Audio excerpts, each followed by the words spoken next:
Hi there, it's me, Finn, and tonight, we're going to slowly drift into the smoky streets of the past. Have you ever wondered how anyone managed to survive the long, cold nights of Victorian London? With the narrow alleyways, the sound of distant hoofbeats echoing down cobbled roads, and the faint hiss of gas lamps trying to hold back the night. You've heard of the fog, right? The dense yellow-gray fog they called London particular. But did you know it wasn't just fog? Or that people shared beds with strangers just to stay warm? Or that there were professional knocker-uppers who woke people up by tapping on their windows with long sticks? If you're wondering how anyone survived those long dark years, just lay down, rest your head, and let's begin. Let's start by subscribing. The street was quiet, except for the far-off clatter of a carriage wheel, wobbling across a crooked stone. A cat darted under a broken fence. Somewhere someone coughed, and in the room above a cobbler's shop, a man stirred, wrapped in a scratchy wool blanket that barely covered his knees. If you lived in Victorian London, say, around 1850, survival didn't begin with money, or with clothes. It started with understanding your neighborhood. Because your street could decide your fate. You see, the city wasn't built like a storybook. It was a tangled knot of alleys, courts, mews, rows, and lanes. Every pocket of it had its own rhythm and its own dangers. So, first rule, know your rookeries. These were the poorest, most overcrowded areas in the city. Not neighborhoods like we think of today, but whole twisted districts like St. Giles or Seven Dials.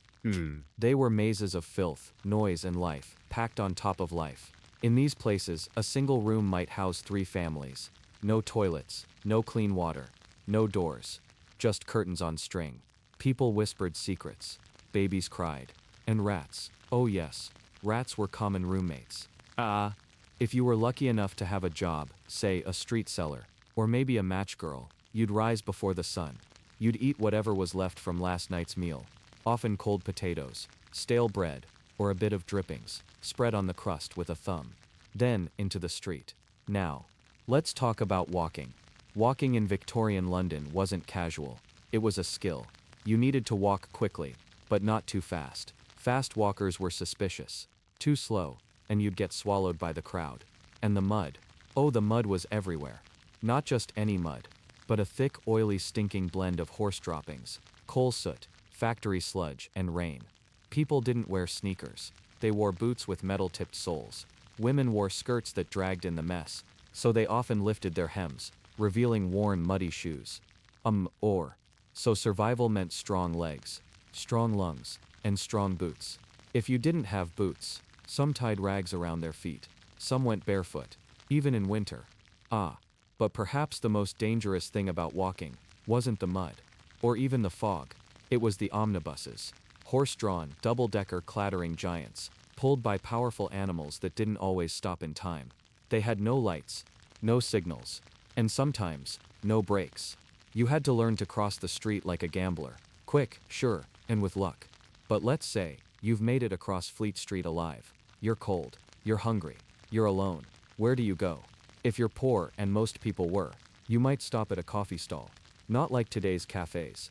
These were mobile carts, lined with lanterns and smoke, where old men poured thick, bitter brew from dented kettles. You'd get a penny coffee, and if you're lucky, a slice of bread and dripping. Dripping. That was beef fat, saved from cooking, spread cold on bread, greasy, but filling. And it kept the hunger away for a little while. But hunger always came back. So you'd need work. And work was hard. Children swept chimneys. Women sewed buttons until their fingers bled. Men pulled carts like donkeys. And if you were strong, you might carry coal on your back for 12 hours straight. Yes, 12 hours. No breaks. No safety. If you fell, someone else took your job. And if you were sick, you worked anyway. Because missing work meant missing food. And missing food meant missing life. But let's say, you worked a day. Earned a few pence. Where do you sleep? Now we get to the heart of it. Sleeping in Victorian London wasn't easy. The rich had beds, mattresses, curtains, warmth. But the poor slept where they could. Some paid a penny to sit upright on a wooden bench in a 4-penny coffin. A row of people packed side by side, sleeping while sitting, no room to lie down. Just a bench, a wall, and silence. Others paid 2 pence to lie on the floor in a lodging house, packed in tight, the smell of unwashed bodies thick in the air. Still others had no money, so they slept standing up, leaning on ropes strung across the room. Yes, ropes. They were called rope beds. A penny got you a spot to hang your arms over a thick rope and sleep while standing. Strange?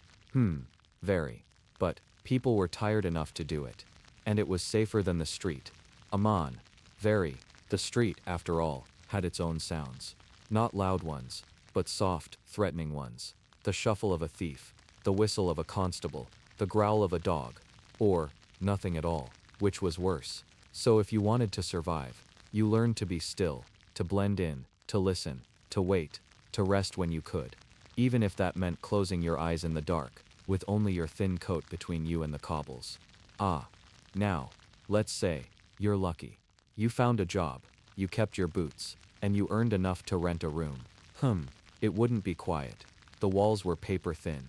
You'd hear every cough, every cry, every creak, but you'd have a door, a blanket, and maybe a candle. If you had a candle, you might read. What would you read? Maybe a penny dreadful, thrilling stories, printed cheap, with names like Sweeney Todd, or Varney the Vampire, or maybe just the Bible, or nothing at all. Just sit, and breathe, and let the candle flicker until it went out. Outside, the city whispered.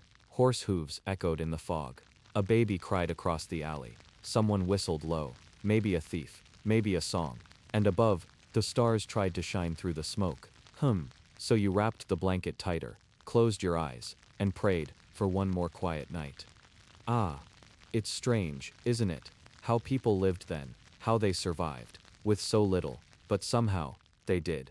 Somehow, they found ways to keep going, to eat, to sleep, to breathe, to dream, and maybe, that's the part we don't hear often, that even in the dark, filthy freezing world of Victorian London, people still dreamed. And that is where we'll leave tonight. But it's not the end, no, not even close, because survival in Victorian London, well, that's just getting started.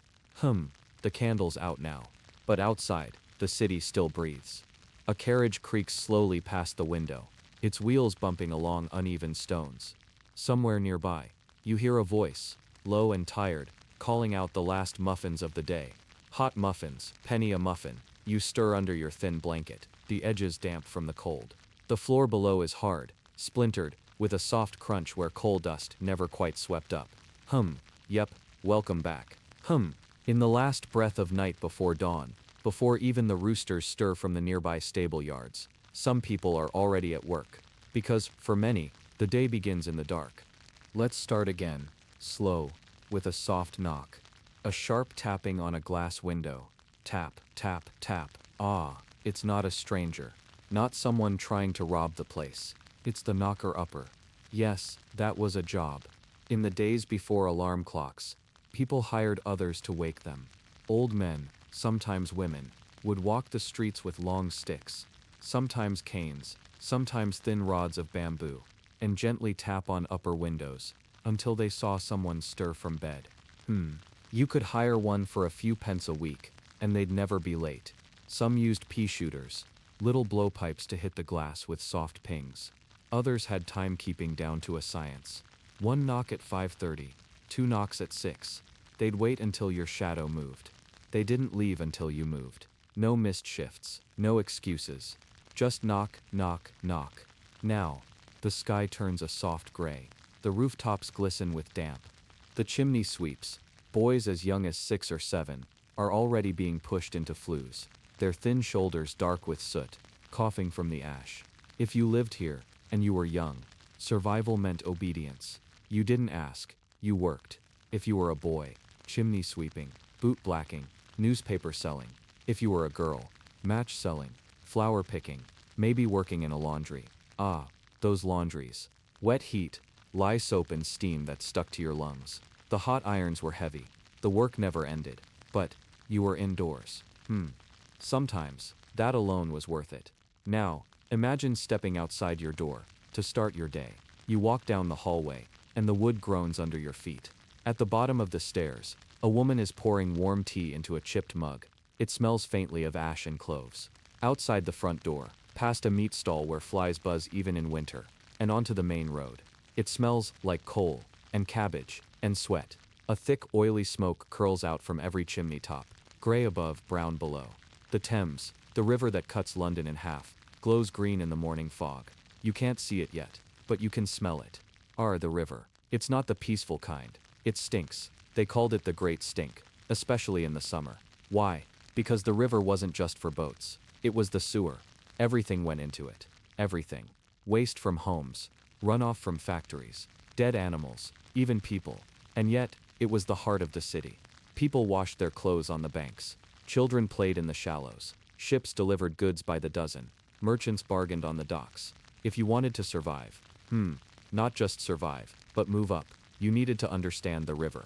Let's say, you're working near the docks today, maybe as a porter, carrying heavy crates off ships, or as a mudlark, a child scavenging the riverbank for scraps. Mudlarks walked barefoot in the freezing, sticky sludge, looking for bits of rope, coal or nails to sell. Every small piece meant food.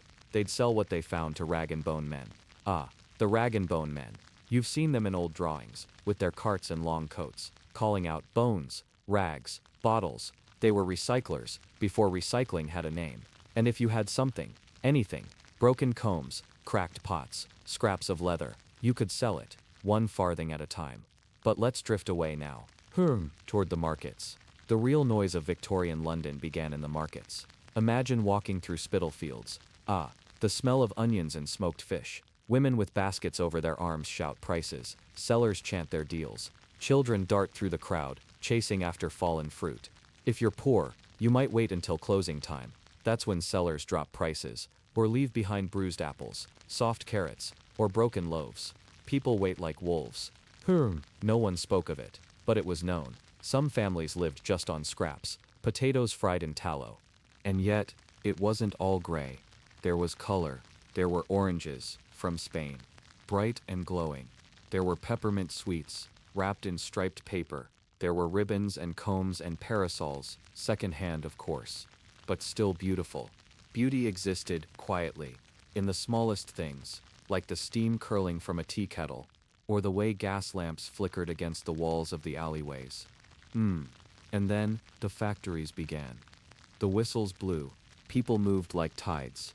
Factories. They ruled time. You didn't own your day. Time belonged to the bells. You'd work 12, sometimes 14 hours. In cotton mills, in match factories, in rope works, in breweries. No windows, no breaks, no talking, just motion. Turn the wheel, twist the thread, stamp the label, over and over, until your hands went numb. Or blistered. Or worse. But there was always someone to take your place. And the air inside, thick with dust, so thick you couldn't see the far wall. Children coughed, men fainted, but no one stopped, because stopping meant losing the job. And still, some found joy. Someone might hum softly under their breath. Another might whisper a joke, hidden from the overseer. Yep. Even in the factory, people held on to tiny pieces of hope. A letter from a brother. A coin saved in a boot. A plan to move west. And when the day ended, when the bell rang and the doors opened, people flowed out again, faces gray with coal dust, eyes red from the fumes.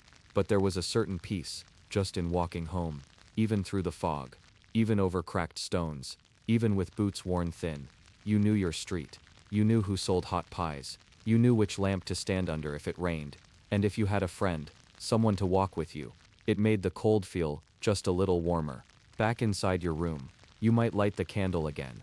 You'd wash in a tin basin with lukewarm water. You might change into your one spare shirt, stiff, still damp from the morning laundry. Dinner would be small. Bread, tea, maybe a piece of cheese if work went well. But you'd eat slowly. You'd sit still and listen to the fire crackling next door, to footsteps above you, to the quiet hum of a song, maybe from a neighbor, rocking a baby to sleep. And in that quiet, you'd rest. And so, another day has passed. Not easy, not comfortable, but lived, survived. And in Victorian London, that was something. That was everything. Survival wasn't loud or heroic. It was slow, careful. A rhythm of small things done well. A kettle set to boil. A loaf cut carefully in half. A borrowed coat, mended with quiet fingers, and sleep, finally, in the dark, under a roof, with breath still in your lungs. That was enough, for now. But tomorrow? Ah, that's a new story, and new challenges await, just beyond the mist, just behind the next corner. We'll walk there, together, soon. It's morning again. Or, almost morning. AM, you're not sure. It's hard to tell, because the sky in Victorian London doesn't brighten in the way you might hope. No birds singing in a sunlit garden, just gray. A thick, weighty gray. One that presses itself into your lungs like a wet rag. You open the shutters, slowly, and the cold breathes in. It smells like smoke, and something else, something sour. The coal fires started early today. You can see it. The soft brown plumes rising from chimney after chimney, all blending into one wide smudge above the roofs. Let's get dressed. Your shirt is stiff from drying over the hearth. You pull it over your shoulders. One sleeve's torn near the cuff, but you don't have time to fix it today. Your boots, well, they're still wet from yesterday. But that's all right. They'll warm as you walk. You tuck in your scarf, the wool a little scratchy against your neck, and step outside. Today, we visit the workhouse. Yes, not to work there, but to understand it. Because the workhouse, it's where you end up, when you've got nowhere else. No family, no job, no bread. It's the last place. And you only go there, if the street can no longer keep you. Let's walk together. The roads are slick today. Frozen mud, turned to sludge from cartwheels. Horses pass, breath curling in the cold air. A boy with no shoes runs behind, shouting something you can't hear. A woman nearby is peeling apples for tarts. The smell is sweet, warm. It follows you for just a second. You turn left, past the chapel, past the iron gates. And there it is, the workhouse. High walls, barred windows, a door that doesn't open unless you knock the right way. It looks more like a prison than a place for help. But that was the idea, to keep people out, unless they were truly desperate. You approach the door. You don't knock, not yet, but you feel the cold of it, just standing there. Inside, it's quiet, too quiet. There are rows of wooden benches. People sit in silence, heads bowed, eyes half closed. Some have shoes, some don't. Most wear thick, shapeless coats, the kind stitched from rough wool, all gray and heavy. In the workhouse, everyone's dressed the same. No names, no colors, just quiet bodies waiting to be told what to do. Meals are served at regular times, but they're not meals, really. More like portions. Oatmeal in a tin bowl, bread with no butter, soup, if you're lucky, cabbage and water. No salt, no meat, and always silent. You eat when told. You speak only if spoken to. If you're caught with a second piece of bread, punishment. Sometimes they cut your portion the next day. Sometimes they put you in isolation. Men and women live in different wings. Even families are split. A mother cannot hold her child. A husband cannot speak to his wife. It's the rule. The rules are everything here. There's a schedule. Every hour accounted for. Work, eat, work, pray, sleep, then again, then again. And the work. Let's see. Today it's picking oakum. Do you know what oakum is? It's bits of rope, old used ship rope, soaked in tar. Your job is to pull it apart, with your fingers, thread by thread, all day. The tar sticks to your skin. It cracks under your nails. It smells like heat and rot. Sometimes your fingers bleed, but still, you pick. You don't stop until the overseer says you can. Other jobs, stone breaking, laundry, sewing, scrubbing, always the same, always under watch. There's a chapel inside, but not for rest, no. You must sit and listen, sometimes for hours. No shifting, no leaning, even if your back aches, even if you're hungry, even if your shoes pinch your toes. Silence. And yet, somehow, even here, people find tiny threads of life. Two girls sharing a blanket, whispering at night. An old man humming a tune from when he was young. A boy drawing shapes in the dust with his finger. Life finds the cracks, even in stone, even in places where rules choke every breath. Now, let's step outside again. The wind hits your face like ice. Your breath fogs up in front of you, and the streets welcome you back with their noise. Carts roll by. Children shout. The butcher's yelling something about fresh liver. The baker's window fogs with steam. You're outside, free, but you're not sure what's better. The streets, with hunger, or the walls, with order. Ah, that's the trick of it. That's why so many feared the workhouse. Not just for the food, or the rules, but because it took yourself.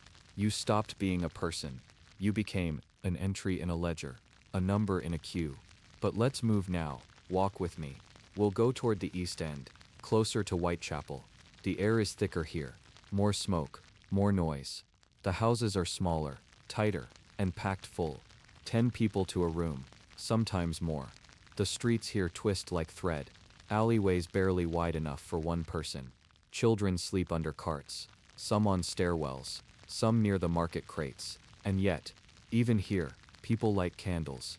People laugh. Not loudly, but you can hear it. A baby cooing, a man telling a joke near the pub, someone whistling a soft tune. The resilience is quiet, but it's there. You might pass a woman selling flowers. She's holding violets, wrapped in newspaper. They smell sweet, even in this air. You ask her price. A penny for one. You don't need it, but you buy one anyway. Just to hold something lovely. Just to remind yourself that not everything here is gray. Now, let's stop, just for a moment. We're on a corner, near a bakery. You can smell fresh rolls inside, but the window is fogged over. Your hands are cold. Your boots are soaked again, but you're standing, you're breathing, and you're outside. That matters. Because in Victorian London, every breath is earned, every step is weighed, and every day, survival is its own kind of victory. You might not have warm slippers, or velvet curtains, or beef stew with onions, but you have one more day, and sometimes, that's enough. Let's keep walking. There's more to see, more to learn, and still so far to go. But we're not in a hurry. We'll walk together, always. It's raining. Again. Not a heavy storm, just that kind of soft, endless drizzle. Like the sky is always leaking. Each droplet seems to land with a sigh, on the cobblestones, on the rooftops, on your worn wool coat, and on your eyelashes. You taste the soot in the water. Even the rain isn't clean here. But that's all right. You're getting used to it now. You walk slower today, because we're heading somewhere quiet. Somewhere very, very still. A cemetery. Yes, but not the kind you may imagine. There are no smooth lawns, no neat white stones. Not here. This is the East London Cemetery, or one like it. It's tucked between two streets. A small iron gate, partly rusted, opens with a long, aching squeal. Very long break.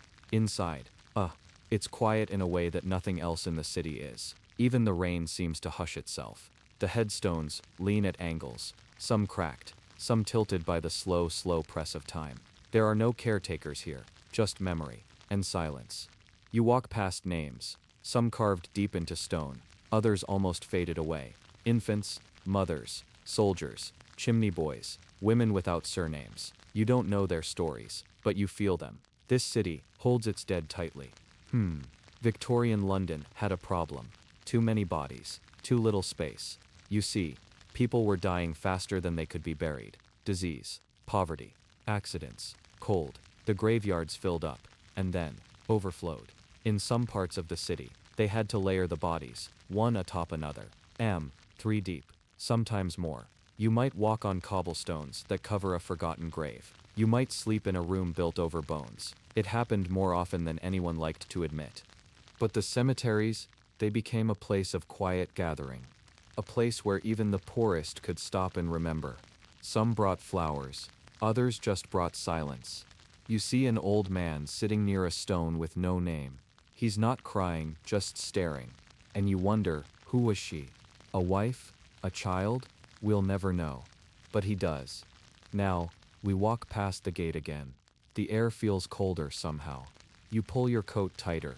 The rain's still falling, soft as breath. A cat darts across the road. You smile.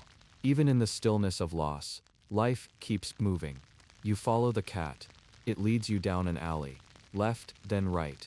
And you find yourself near the Thames, the river. Let's stop here for a moment. The Thames in Victorian London. It was a beast. Sometimes gentle, sometimes furious, always alive, and always full of secrets. People said if you stared into the water long enough, you'd see ghosts, old boots, cracked bottles, bits of cloth. Children used to dare each other to touch it, to dip a finger in. But no one swam in the Thames, not unless they had no choice. You look over the railing. The water swirls, gray and green, carrying with it the dust of 10,000 lives. Let me tell you something curious. They used to call the river the Great Stink. Because it stank. Awful. Rotting waste was poured into it every day. Sewage, animal blood from butchers, dyes from factories, all of it into the water. And yet, people still lived by it, walked beside it, sold oysters along it, drank from it. They didn't have a choice. Water pumps often pulled directly from the river, and sometimes, they pulled more than just water. There was one summer, 1858, when the stink was so bad, Parliament had to close its doors. They couldn't bear the smell. It soaked into the curtains, into the walls. They finally realized, something had to be done. That's when the sewers were born. But before that, people simply endured. That was the Victorian way. Endure. You walk along the embankment now. A boy is fishing, with a bent pin tied to a string. You know he won't catch anything. But still, there's something peaceful about it. The slow movement of his hand, the stillness in his eyes. It calms you. You stand beside him for a while. No words, just river and rain. And then, you move on. Further down, you find the docks. And here, it's like a different world. The clamor of crates, the calls of sailors, ropes creaking, boots pounding. Here is where the city breathes its trade. Spices, timber, sugar, teas from India, silks from China. All of it, arriving in splinters of steam and mist. You pass a man rolling barrels. His shirt is soaked, his hands black with grime. But he nods at you, just a little. It means, I see you. And that's enough. At the edge of the dock, you see a family, waiting. A mother, 2 children, and a large trunk. They're boarding a ship, not for trade, but for escape. Many tried, to Australia, to Canada, to anywhere else. They called it emigration. To leave behind the soot and the sorrow, to begin again. But not all could afford the fare. Some stowed away, some were caught, some vanished before the ship left the harbor. You watch the children climb the gangplank. They don't look back. The mother grips the railing, just once, tightly, then follows. And the ship begins to pull from the dock. You stand in the mist a while longer, thinking, what would it feel like, to leave it all? To float away from the fog, from the stone, from the struggle. Would it be relief, or fear? We'll never know. But they've chosen to try. And that's brave. You turn back toward the city. Your boots are heavy with water. Your scarf clings to your neck. The sun, if it's up at all, is hidden behind clouds. But something in you is warmer now. You've seen sorrow today, but also something soft. A man's quiet mourning, a boy's fishing line, a family's last chance. All of it stillness wrapped in motion. And you're still here, still walking, still surviving. And that's enough. You're starting to feel it, aren't you? The rhythm of this place, the slow fog-laced pulse of London. You don't rush anymore. You listen to the clicking of hooves, the distant ring of iron wheels, the dripping of gutters. Tonight, we follow that sound. It's guiding us to a place that's I won't believe this could even exist. Have you ever heard of the workhouse? It's not what you might think. It wasn't a factory. It wasn't really a house. And it wasn't a home. But for thousands of people in Victorian London, it was the only place left to go when everything else disappeared.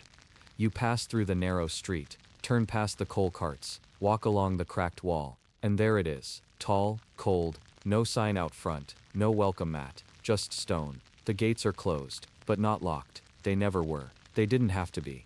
No one wanted to come here, unless they truly had no other choice. You step inside. The air smells like soap and boiled cabbage, with something else beneath it. Something metallic, like iron. It's quiet, too quiet. Even the echoes are soft. The clerk at the desk doesn't look up. He just slides a small smudged paper toward you. You sign your name, if you have one. Many didn't. Then he waves his hand, not with kindness, just direction. Now, you go through the sorting hallway. Yes, sorting. Everyone who entered was sorted. Men to one side, women to the other. Children, well, they went where there was room. Not always with their families. Often, not at all. You walk past a girl, 8, maybe 9, tightly clinging to her doll. No mother in sight. She stares at you like she's waiting for something, but you can't give it. So you nod. That's all. And keep walking. There's a matron waiting near the iron stairs. She gives you a folded shirt, rough wool, heavy, scratches your neck the moment you slip it on. Then shoes, wooden soles, no laces. Then she leads you to the washing room. You scrub yourself in silence, alongside 3 others. No one speaks, no one asks. You're just one of many now. Dinner is at 6, if you can call it dinner. Boiled gruel, gray and thick, like paste. Sometimes, there's a potato. Sometimes not. You eat what you're given, quickly, because if you don't it will be taken away. There is no second serving. Not here. After dinner, you're assigned your task. That's the rule. Everyone works, even the old, even the frail. If your hands can move, you are needed. You are put to use. Today, it's oakum picking. You sit at a long wooden table. Before you is a pile of old ropes. Your job? Unravel them, bit by bit. Pull apart the fibers, until they are soft enough to be reused in caulking ships. The tar sticks to your fingers. It stings the cuts. But you keep going, because there is no stopping. Oh, There's a clock on the far wall. You glance at it, not because you're watching the time, but because it's the only thing moving faster than you. When the bell rings at last, you're led to the sleeping hall. They call it a dormitory, but it's not restful. Just rows of iron beds, thin mattresses, blankets that smell of damp wool. You lie down, your hands still aching from the rope, your back stiff, but sleep doesn't come easily. The room creaks, people cough, someone sobs quietly into their blanket, and still, no one speaks. Even in pain, the silence is deeper than the night. Let's talk about something. The workhouses, they were not meant to be comfortable. They were designed to be hard, deliberately. It was the law, the poor law they called it. The idea was simple. If help was too easy, too gentle, then too many people would ask for it. So the government made it unpleasant. So unpleasant that people would avoid it unless they had no other choice. A way to punish poverty without calling it punishment. And many believed it was fair, that the poor were poor because of laziness, or sin, or failure. But you and I, we know better. Luck is quiet. It rarely explains itself. You rise the next morning before light. The matron is already ringing the bell. You swing your legs over the bed, touch the cold floor, and begin again. Breakfast is like dinner, only thinner. A spoonful of something white and hot. Then more work. Laundry today. Big metal tubs, heavy buckets, steam rising like ghosts. You scrub until your knuckles are raw. You rinse until your arms go numb. And still, there is more. Some people lived in the workhouse for years. Others only days. Some died there, and were buried in unmarked graves nearby. Tiny plaques, if any at all. The city kept records, but not always names, just numbers. Male, age 46, cause unknown. Infant 3 days. Mother also deceased. It's not easy to hear this, I know. But remember, you're not here just to survive. You're here to understand, to feel, even gently, even in the quietest way. But not everything in the workhouse was sadness. There were slivers, moments. A boy sharing a crust of bread with a younger girl. A matron who tucked the blankets just a little tighter over a coughing child. An old man who hummed softly while folding linens. A tune from a life before the stone walls. You hear that tune now, faintly, as you walk past the sewing room. Hands working, needles flashing, voices low. But one woman hums. Her hair is gray, her fingers bent, but her voice, clear, steady, soft. She sees you, and smiles, just a little. You nod, again, because sometimes that's all you can offer, and sometimes, it's more than enough. Later that evening, as you stand by the narrow window in the hall, watching the fog roll over the city roofs, you see something unexpected. A candle, in the distance, a single flame. It flickers, dances, then disappears. And in that moment, you understand something. Even here, in the hardest corner of this city, light exists. Small, fleeting, but real. And yours to carry, if only for tonight. Now, your head is heavy, your steps slower. The iron bed doesn't feel so cold anymore. And as you lie back, hands tucked beneath the scratchy blanket, you breathe, softly, steadily, and the city breathes with you. One you've heard of, but maybe never truly felt. We're heading down into the sewers. Yes, the sewers. But not just tunnels and pipes, not just filth and waste. This is something else. Something older, stranger, more alive than you'd expect. You won't believe this could even happen, but the story of Victorian London's underbelly, literally, is one of invention, survival, and some of the bravest people you've never heard of. Let's begin. You push open a wooden door tucked behind a butcher's shop in Soho. The smell hits you instantly. It's not terrible, but it's thick, like old smoke and iron, and something wet. You descend a stone staircase, spiral, narrow. The air grows cooler as you go, and damp. You feel the walls, they sweat. And then, you're at the bottom, where the city forgets itself. This is the world beneath the world. The London sewers. But not like today. These are the sewers before the revolution. Before clean water. Before flushing toilets. Before order. Before Joseph Bazalgette. Oh yes, we'll meet him later. But for now, this place is ruled by rats, muck, and an overwhelming silence. Until you hear it. There it is. A splash. Far ahead. Something moves. Someone moves. You tiptoe along the slippery brick path, holding the lantern a little tighter. Your boots squelch against something. You don't want to look down, but you do. It's not waste. Not entirely. It's mud. Thick. Like cake batter left too long on the counter. You keep going. And there ahead is a man. Stooped. Knees deep in the water. He's scraping something from the wall. You get closer. He turns and nods. Toshers were the treasure hunters of London's underworld. Real men, working in real filth, looking for dropped coins, bits of metal, even bones they could sell. Imagine that, wading through human waste and rainwater, just to find a bent spoon. And yet, that spoon might feed your family for a week. You ask him his name. He tells you, Mick. That's all. Just Mick. His hands are wrapped in cloth. Not gloves. Just rags. He doesn't talk much, but he shows you his bag.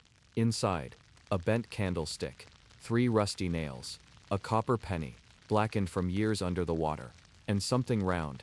Is that a ring? He grins. Gold. Very thin. But real.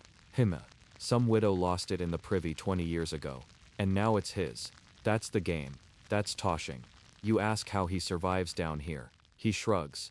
There's no landlords, he says. Just rats. You smile. He's not wrong. And then he warns you. Watch the tide. Because London's sewers, they breathe with the river. The Thames. When it rises, these tunnels flood fast. Without warning, people drown here. Even tosher boys who knew every bend and brick. He lights a stub of candle in a tiny alcove. Shows you a place where he sometimes sleeps. A dry stone ledge, covered in straw. Not cozy, but dry. Which in this place, is gold. He tells you a story. Of the night the city roared. The summer of 1858. The Great Stink. Yes, that was its name. You might have read about it, but have you ever smelled it in your dreams? Imagine a heat wave. Weeks long. No rain, just sun. Baking the city like a clay oven. And beneath it, miles and miles of open, festering sewage. The Thames turned black. The smell? It climbed into Parliament. Lawmakers covered their noses with vinegar-soaked cloth. Even Queen Victoria fled upstream. It was so bad that finally, the government acted. Enter Joseph Bazalgette, an engineer, a quiet man, but with big ideas. He designed a whole new system. Miles of brick tunnels, huge pumping stations, drainage culverts, clean water, safe disposal. It would take years. It would cost fortunes. But he did it. And today, London's bones, the sewers are still his. Mick chuckles when he says his name. Bazalgette, he spits. Did a good job. But we tosher lot. We were here first. And he's right. Before the engineers, before the maps, before the safety signs, there were men with lanterns, with sacks, with hope. The water begins to rise. Just a little. Time to leave. Mick waves you off. He'll stay a little longer. He knows the rhythm, the breathing of the city. You thank him. Slip a coin into his bag. He doesn't stop you. Just nods again. And you turn. Climb the steps. Leave the underworld behind. But not really. Because something about it stays with you. The quiet, the cool, the hunger, the strange peace. Back on the surface, the air is different. More sour. You thought it would smell better. But it doesn't. Not after the sewers. Because now, you know what holds the city up. What keeps it from collapse. And it's not just stone or brick. It's people. People like Mick. And rats. And tides. And torchlight in the dark. You pass by a shop window. Your reflection stares back. You look a little different now. Not worse. Just quieter. The night presses against the glass. And somewhere, far below, water rushes. You follow its sound in your mind. Even as you walk. Even as your eyes start to close. You still feel the sewers. Still hear Mick's lantern swinging. Still see the candlelight flickering. Just once, before the darkness swallows it again. And now, you rest. Just for a little while. No. Yes. We're heading into the world of medicine. But don't worry. It's not loud or sharp or filled with modern beeping machines. This is the slow, whispering kind of medicine. The kind where they bled you before they understood you. The kind with glass bottles, wooden stethoscopes, and eyes that couldn't always meet yours. And the smell? It's not just alcohol. It's sweet, like too many flowers pressed together.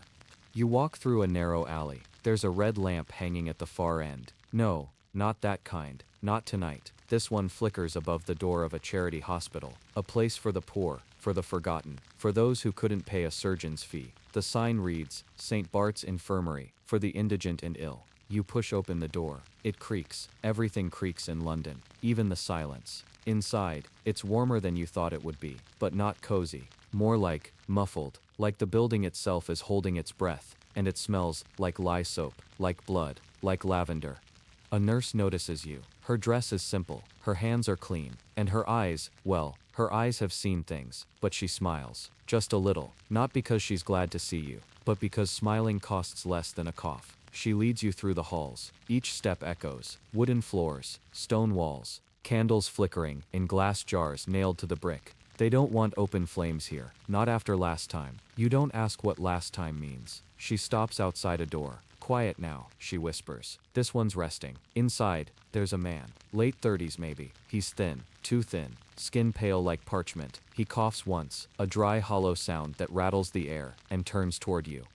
You feel it instantly. This is consumption. The White Death. Tuberculosis. No one calls it that yet. Not here. Not really. They just say he's wasting. The nurse offers you a cloth soaked in vinegar. For the smell, for the germs. No one's sure, but it feels polite to take it. You ask how long he's been here. She doesn't answer, just tucks the blanket tighter around his shoulders. Then you notice the bottle on the nightstand. It's amber glass, labeled in scratchy handwriting. Laudanum. 1 teaspoon is needed. Laudanum. Opium in liquid form, mixed with alcohol, given freely, sold openly, even to children, even in candy. It calms the pain, quiets the mind, and sometimes helps people drift into a sleep they never leave. You leave him to rest. The nurse closes the door gently, and you continue your walk. Down the hall now, to a large room. Rows of beds, some empty, some full, some barely touched. In one, a girl sleeps, or maybe not. The nurse closes the door gently, and you continue your walk. Down the hall now, to a large room. Rows of beds, some empty, some full, some barely touched. In one, a girl sleeps, or maybe not. You ask if she's ill. No, the nurse says. She's a match girl. You blink. Match girl? Oh, of course. You remember the stories. Children who dipped matches in white phosphorus. Tiny fingers. Long hours, and the risk of phossy jaw. Their bones rotted from the inside. Their breath sweet like garlic and death. She turns slightly in her sleep. You see the swelling along her jawline. The pain written across her face even in dreams. And you wonder, how do you survive a place like this? A life like this? The nurse leads you to the corner of the room. There's a tray. Surgical instruments, sharp, some rusty. She explains that doctors here work fast. No anesthesia, not always. Not for the poor. They use chloroform when they have it. Whiskey when they don't.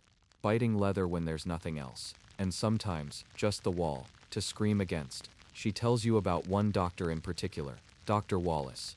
A kind man. Steady hands, soft voice, but he lost 3 fingers last year during a surgery. An infection took them, and still, he came back the next week, because no one else would take his place. You begin to realize the ones who stay here aren't always well, but they are brave, quietly brave, tired, but present, like candles that flicker but don't go out. You ask the nurse her name. She hesitates, then says, Nora, that's all. No surname, no title, just Nora. You thank her, and she nods. Again, not out of joy, but because it's easier than explaining anything. As you head back toward the front door, a child passes you, barefoot, no coat, holding a note. She's come for her mother, or her brother, maybe no one. She hands the note to Nora, who reads it, sighs softly, and guides the child away. And for a moment, you wish you could do something, fix something, say something, but you can't. Because in this city, everyone is surviving in their own way. Even if it doesn't look like survival, even if it looks like stillness, like sleep.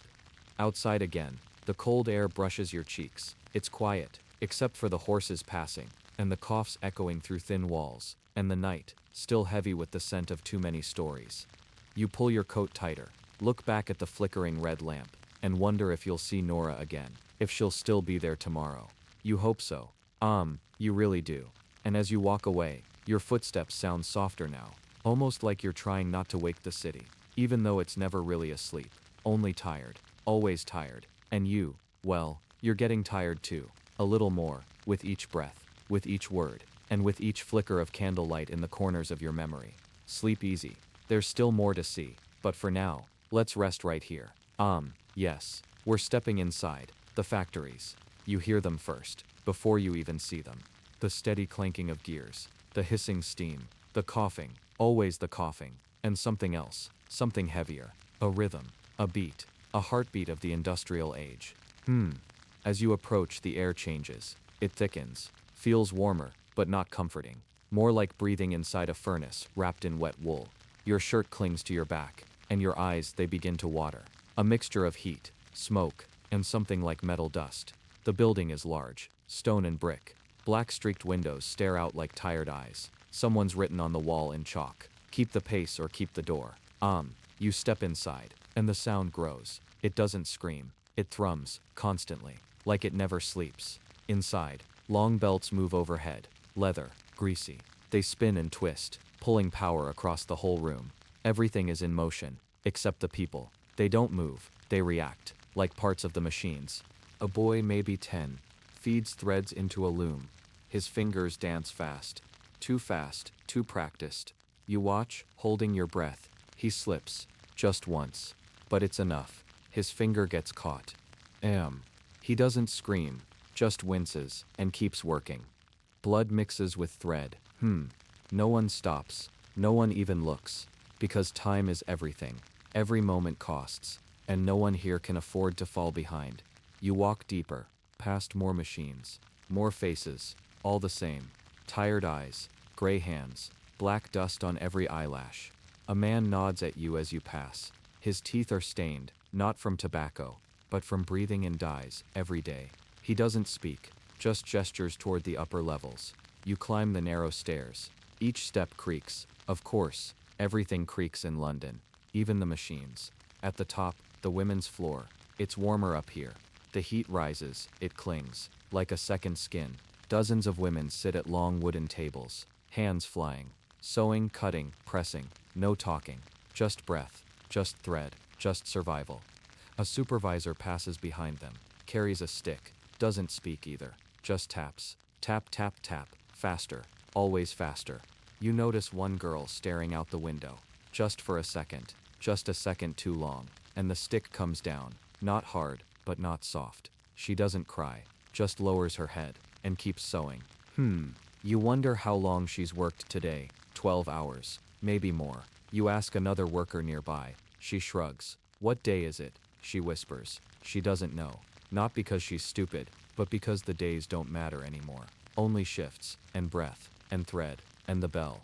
You wander past rows of tools, tables, steam pipes, and finally, reach a window. You wipe it clear with your sleeve. Outside, the street is already dark, even though it's not yet night. Coal smoke clouds the sky, and you remember, this is progress. This is the heart of an empire. This is how England grows fat, while its people grow thin. You head back downstairs, now toward the engine room. The heat hits you like a punch. The floor is slick with oil. A man stands near the furnace, shirtless, back scarred from old burns. He stokes the fire, eyes blank. You ask how long he's worked here. He blinks slowly, then answers. "Since I could lift a shovel." You ask how long that's been. He shrugs. "No time to count." Then he smiles, faintly.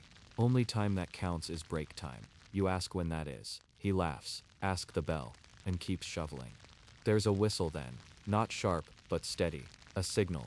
Everyone stops for a moment. Just a moment. A breath. A silence. You almost expect music to play, but no. Only the silence between ticks of a massive clock. Then, the belts begin to move again. And so do the people. No one talks. They just return to motion, like the breath was all they needed, or all they could afford.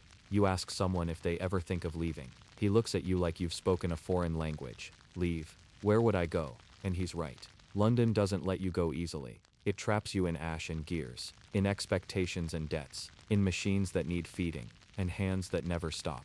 As you walk back outside, you wipe your face. It's black with soot. Your fingers smell of metal and oil. You cough, just once, but it echoes deep in your lungs. You feel it now, what it means to survive here. Not to live, not to thrive, just to keep standing, just to breathe, just to last one more day. Outside, the street is calmer.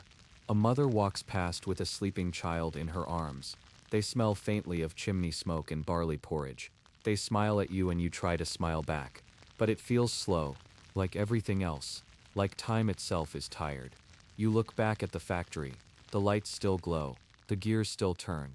The steam still rises. It never stops, because if it stops, everything falls apart. And no one knows how to rebuild it. Not really. They just keep working, keep breathing, keep surviving. And you're still walking, still listening, still drifting in the warm fog of another night. Let's not stop just yet. We've still got more to see, more to feel, but we'll go slow. So very slow, until sleep finds you too.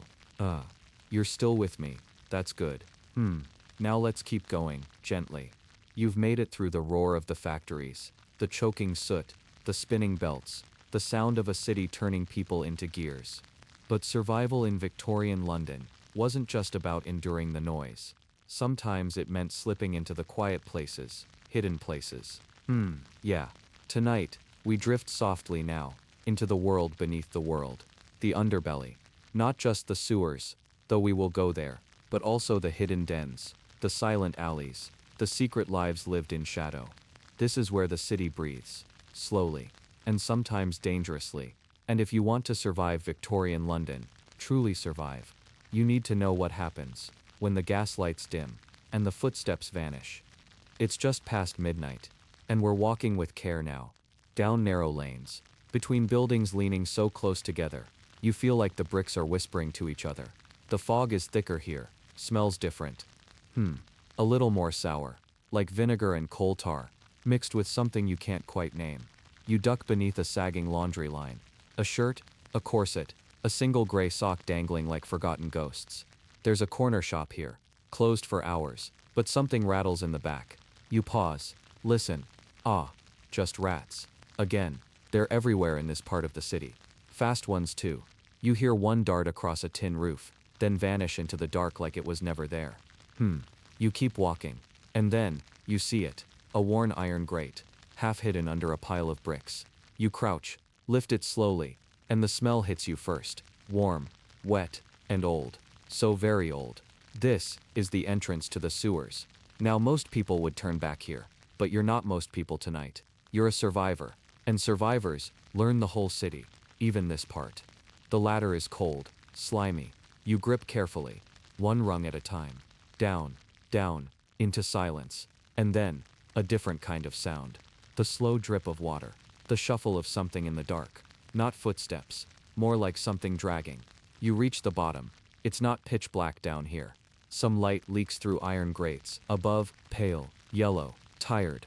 Just enough to see where you're stepping.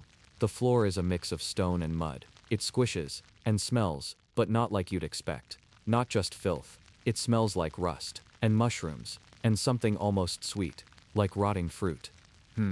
There are tunnels in every direction. Some dry, some not. You hear someone coughing down one tunnel, someone singing down another. You choose the singing.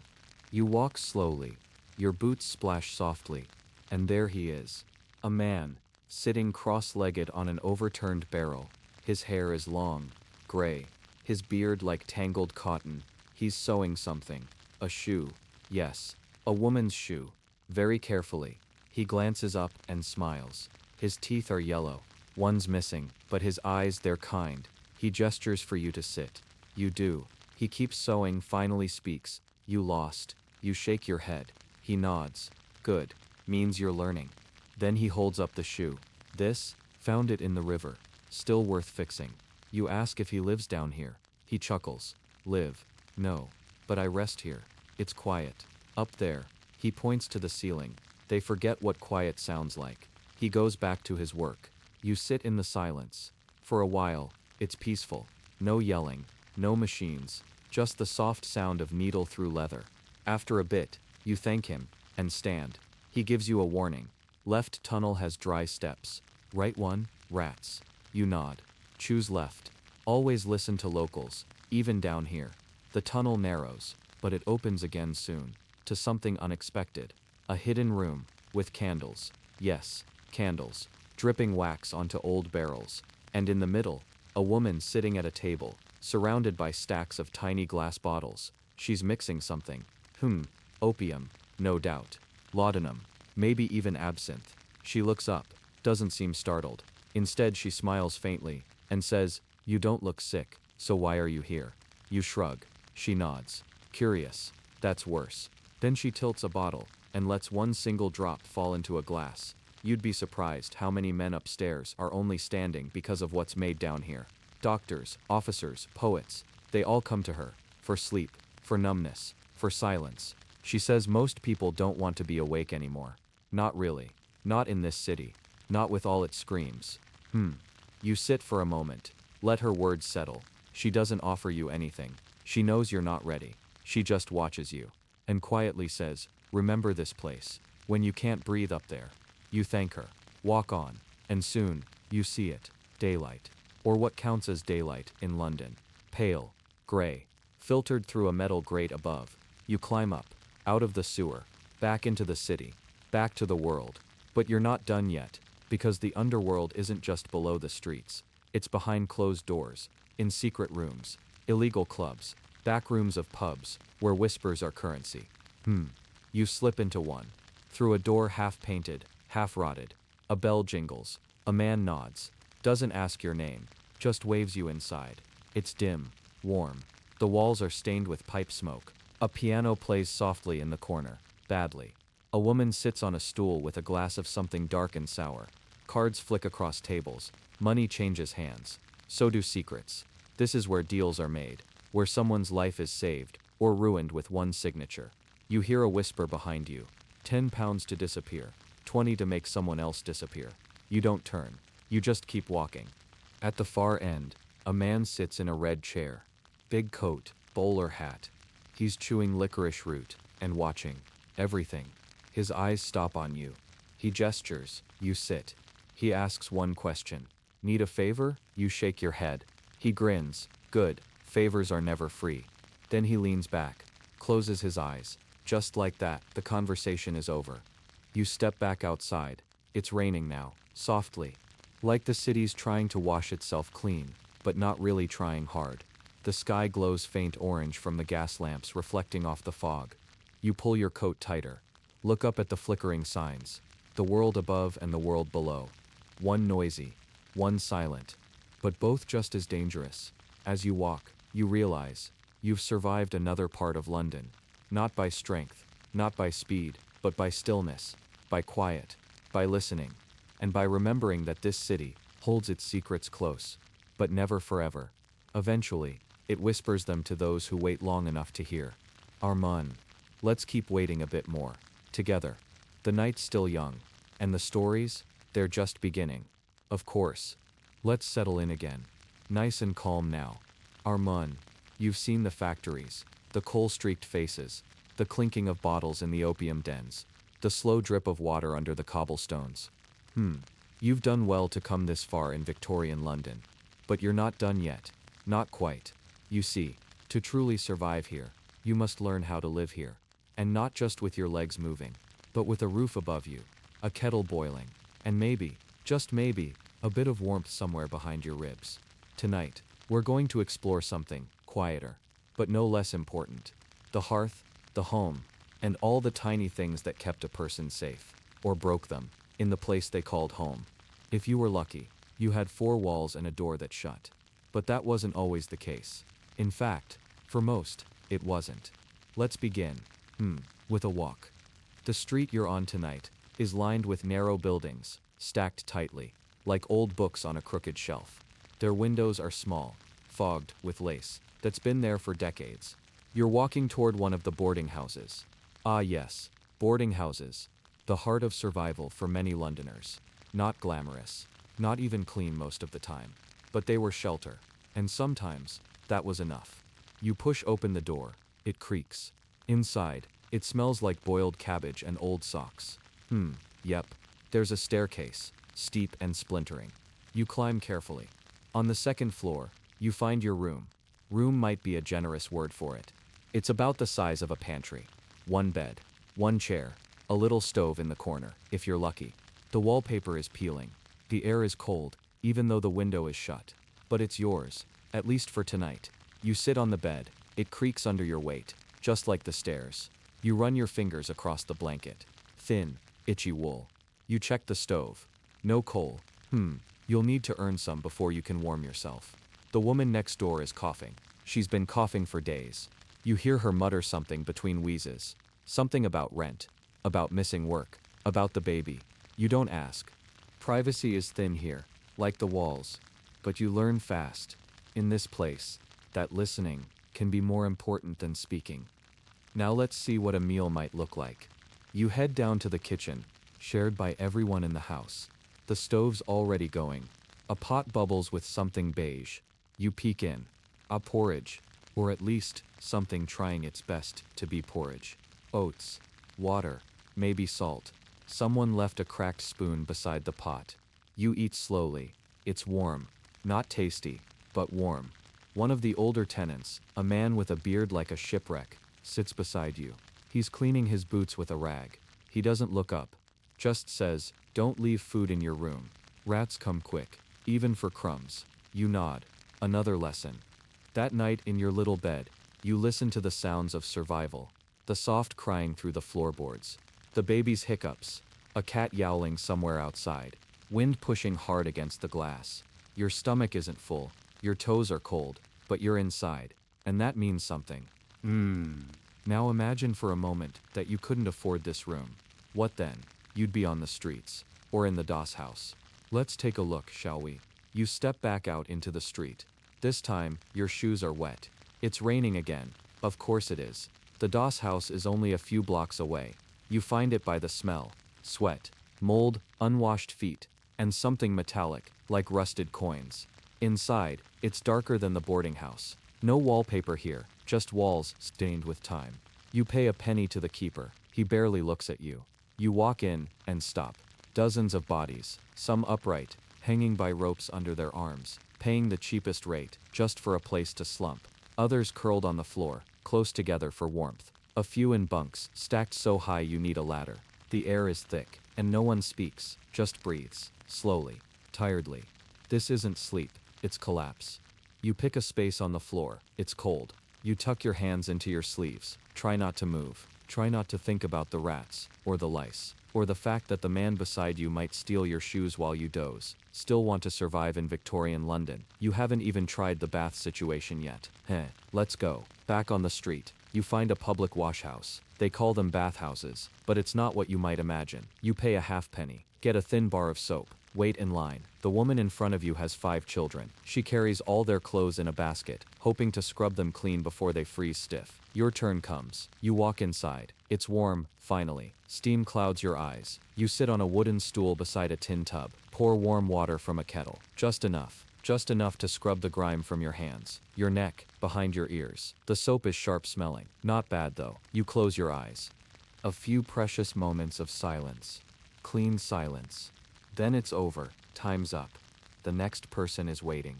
You step back outside, still wet, but somehow, you feel like you just peeled a layer of the city off your skin. But now, we've washed, we've slept, we've eaten. So, what else? Well, you'll need work again, but more than that, you'll need connection, people.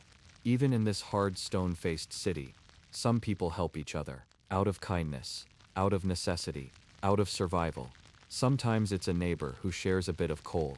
Sometimes it's a stranger who watches your bag while you sleep. Sometimes, it's just someone who looks you in the eye and nods, like, "I see you."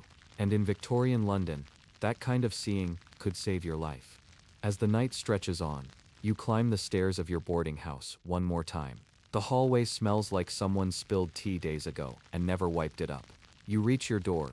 The latch is tricky. It always sticks. You push harder. It opens. Inside, your bed, your window, a flickering candle. And for now, That's enough. You sit. Remove your boots. Rub your sore feet. And for just a moment, you let your eyes close. London is still out there. Still roaring. Still cold. But here, in this room, there's a breath of warmth. You've earned that. Tonight, you didn't just survive Victorian London. You lived in it. And that is something. Now, let's rest a bit. Just a little. There's more to see soon, but not quite yet.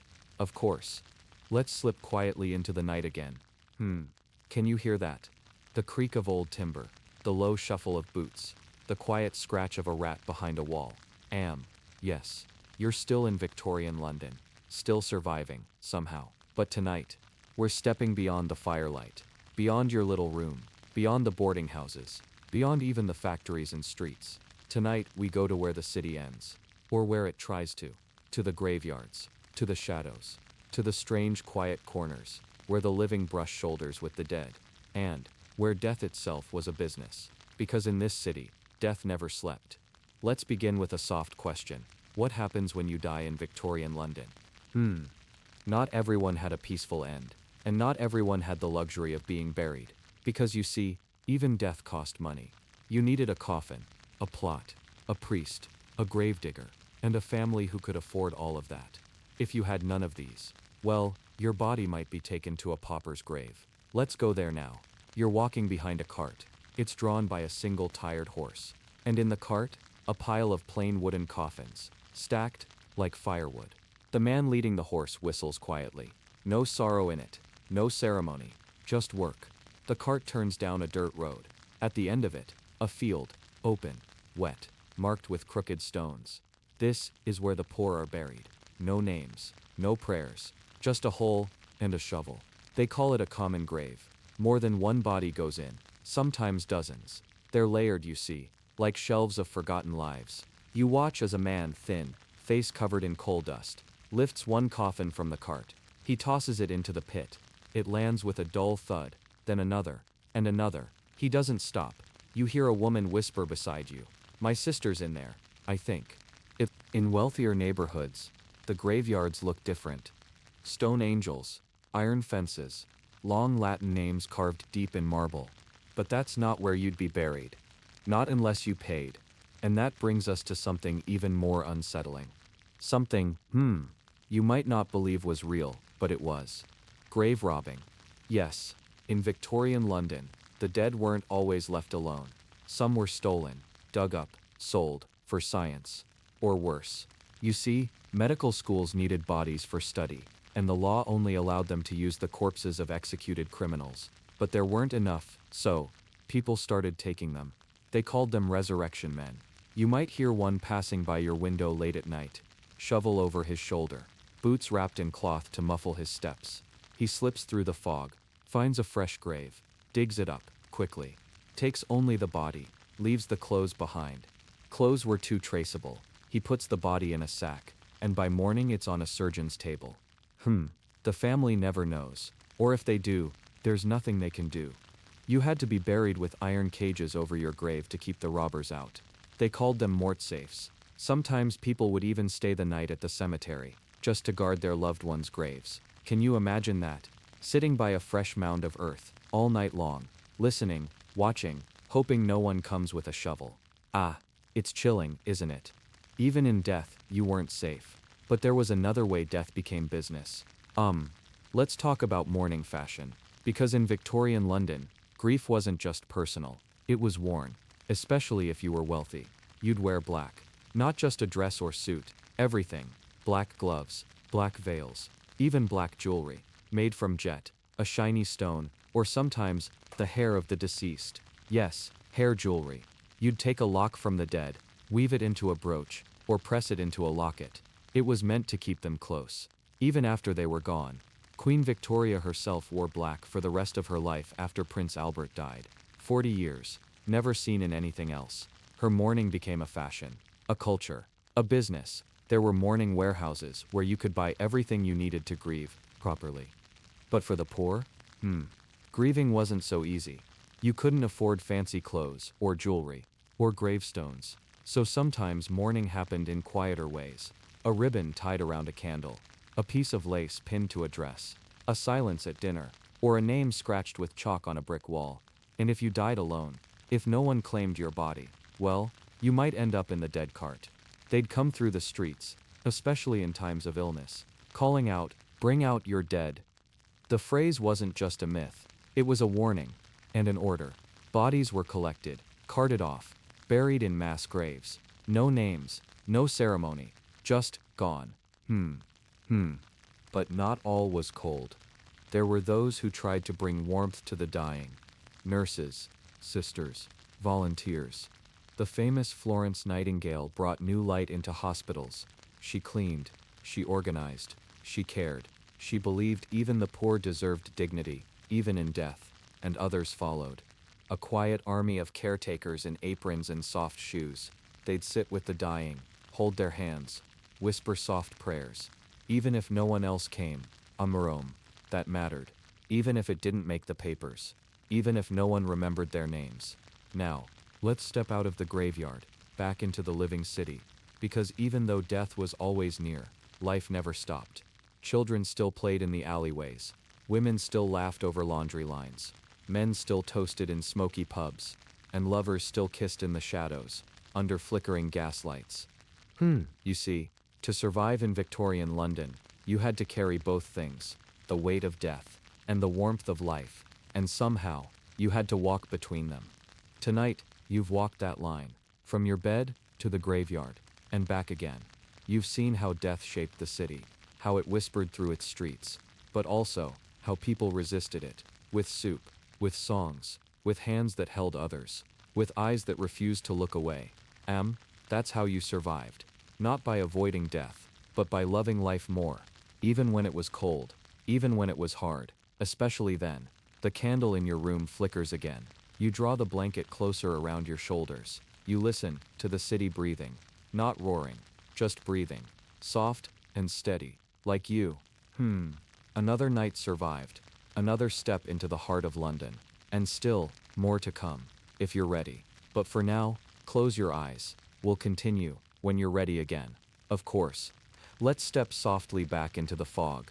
The lamps are still glowing dimly, and the streets of Victorian London are waiting. Last time, we stood among the dead.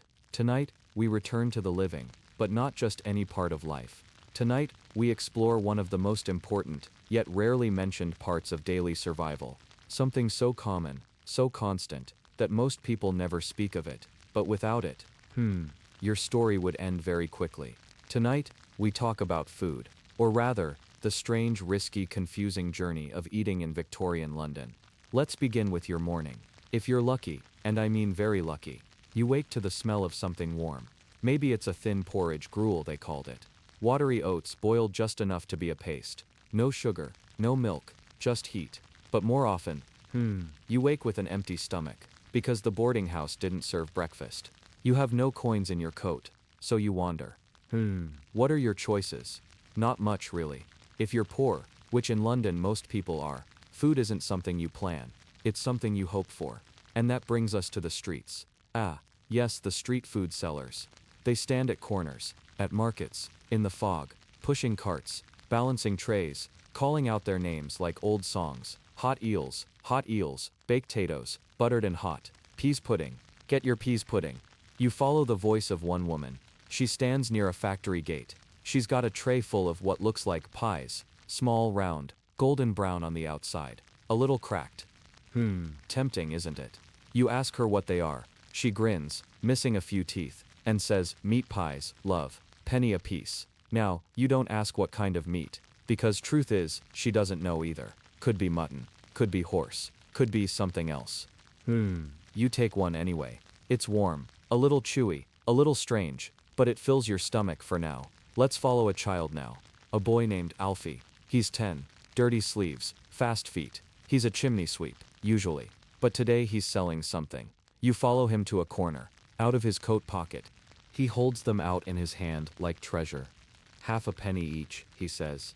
You look at his fingers. They're black with soot. You pass. Now let's move to something a little bigger. It's late afternoon. The pubs and public houses are starting to wake up. People are finishing work, and they're hungry. If you have a few coins, you step into a chop house. Wooden tables, dim lighting, smell of burnt fat and ale. You sit. The menu? The meat is tough, sometimes salted so strong your tongue goes numb. But it's hot, and it's real. There's beer too. Not fancy beer. Flat, dark, warm. You sip slowly. It's bitter, but safe. Safer than water. Ah yes, let's talk about water. In Victorian London, you didn't drink water, not unless you had a death wish. It came from the Thames, and the Thames was, well, let's just say, it wasn't clean. Bodies, waste, sewage, all flowed into it. People dumped everything into the river. So most drank beer, even children. It was safer, weaker than modern beer, but cleaner than the river. If you were richer, well, then you had options. You had a cook, you had a pantry. You had servants who brought afternoon tea. Oh yes, tea. Let's stop there for a moment.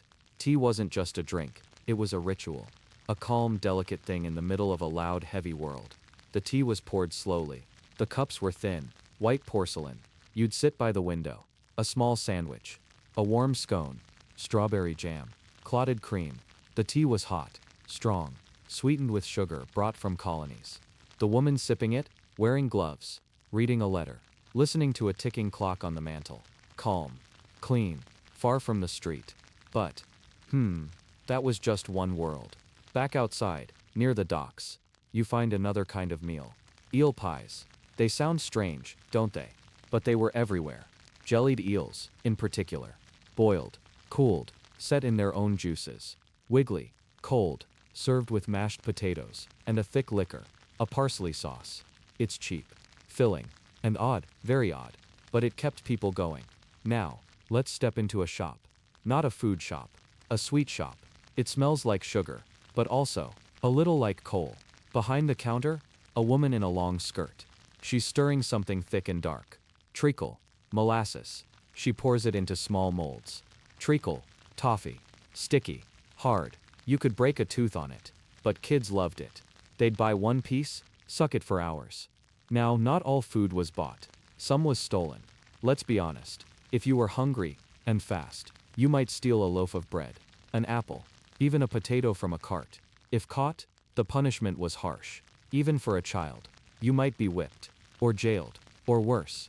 But sometimes, hunger didn't leave you a choice. Let's peek into a workhouse kitchen.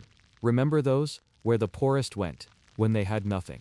The meals were strict, plain, gruel in the morning, bread and cheese in the evening, meat once a week, if lucky. You ate in silence. No talking, no extras. But still, it was food. And sometimes that was enough. But not everyone got even that. Some begged. A girl with no shoes, holding out her hand. Please miss, just a crust. She might get something. Or nothing. Or a shove. And if it rained, everything turned worse. Wet bread. Mud-covered food. Slippery fish markets. Even eating in Victorian London was a challenge. A puzzle. A daily test. What to eat. Where to find it. How to pay for it. Will it make you sick? Will it keep you warm? Will it fill your stomach? Just enough? A moo. You learn to eat fast. Eat anything. Eat with your hands. With your eyes on the street. But still, now and then, there was a moment. A small one. Maybe at the end of the day. You'd sit with someone. A friend maybe. You'd share a crust of bread. Or a cup of tea. Or a bite of pie. And you'd laugh. You'd wipe your mouth with your sleeve. You'd chew slowly. And you'd forget, just for a second, how hard life was. And that was survival too. Tonight, you've eaten like a Londoner. Tasted the strange, the sweet, the sour, the bitter. You've dodged food poisoning, made your stomach quiet, and kept walking. You're doing well. Tomorrow, you'll need to eat again. But for now, close your eyes. Let your stomach rest. Let your mind wander, and dream of warm bread, soft tea, and the quiet clatter of a spoon in a cup. Good night, dear wanderer. London sleeps, and so should you. Of course. Let's take a quiet step forward, deeper into the fog. Your coat is damp at the edges, your boots heavy with London mud. But you're still standing, still breathing. Tonight, we return to the alleys and gaslit streets of Victorian London. But this time, we follow the sounds. Yes, the sounds. Because in this city, sound is more than noise, it's survival. You wake just before dawn. It's not the light that wakes you. No, The sun struggles to pierce this heavy air. It's the bell. A deep clang, then silence, then another. You know that bell. That's the workhouse bell, calling the workers, reminding the poor that sleep is over. You're not in a workhouse, not tonight, but you still hear it. And with it comes the next sound. Footsteps. Dozens. Hundreds. Boots on stone. Clogs on cobbles. Children running. Mothers calling. London is awake. London is awake. You open your window. Slowly, and lean out. Listen. The streets are full of voices. Not words. Not really. Calls. Cries. Whispers. Rags and bones. Fresh bread. Hot tea. A penny a cup. That last one is close. You lean out further. Below, you see him, the tea man, wearing a long coat, pushing a cart.